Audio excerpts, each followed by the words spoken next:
ஒரு கடையில போய் ஹிந்தி பேசி பொருள் எப்படி வாங்குறதுன்னு பார்த்துட்டு இருக்கோம். இது பார்ட் 2 வீடியோ. பார்ட் 1ஓட வீடியோ கீழே லிங்க் கொடுத்துருக்கேன். ஆல்ரெடி பார்ட் 1 வீடியோல இந்த பொருள் தான் வேணும், அது எவ்வளோ வேணும் அப்படின்னு எப்படி கேட்கறதுங்கிற வரைக்கும் நம்ம பார்த்துருக்கோம். பார்க்காதவங்க அந்த லிங்கை போய் செக் பண்ணிக்கோங்க. இப்போ அதை அடுத்து கண்டினியூ பண்ணி பார்க்கலாம்.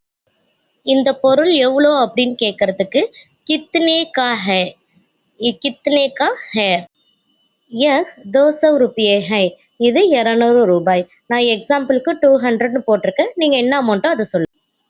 இதே நீங்கள் 2-3 பொருள் வாங்கியிருக்கீங்க, மொத்தம் எவ்வளோ ஆச்சுன்னு தெரிஞ்சுக்கணும்னா கித்னா ஹுவா, கித்னா ஹுவா அப்படின்னு கேட்கணும். எவ்வளோ ஆச்சு? இந்த கேள்விக்கு குல் 200 रुपये, அதாவது மொத்தம் 200 ரூபாய். குல்னா மொத்தம்.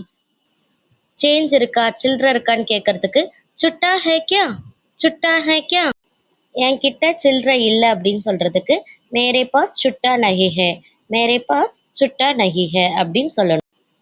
உங்களுக்கு திங்ஸ் எல்லாம் வாங்கினதுக்கு அப்புறம் ஒரு பேக்கோ கவரோ வேணும் அப்படின்னா ஏக் பேக் தீஜியே அப்படின்னு கேட்கணும். நான் ரொம்ப சிம்பிளா, ரொம்ப ஃபார்முலா இல்லாம மினிமமான ஹிந்தி வேர்ட்ஸ் யூஸ் பண்ணி எப்படி கடையில பேசணும் அப்படின்னு சொல்லி கொடுத்துருக்கேன். இந்த வீடியோ உங்களுக்கு பிடிச்சிருந்தது அப்படின்னா லைக் பண்ணுங்க. இதோட லாங் வீடியோ நம்ம சேனல்ல போஸ்ட் பண்ணியிருக்கேன்.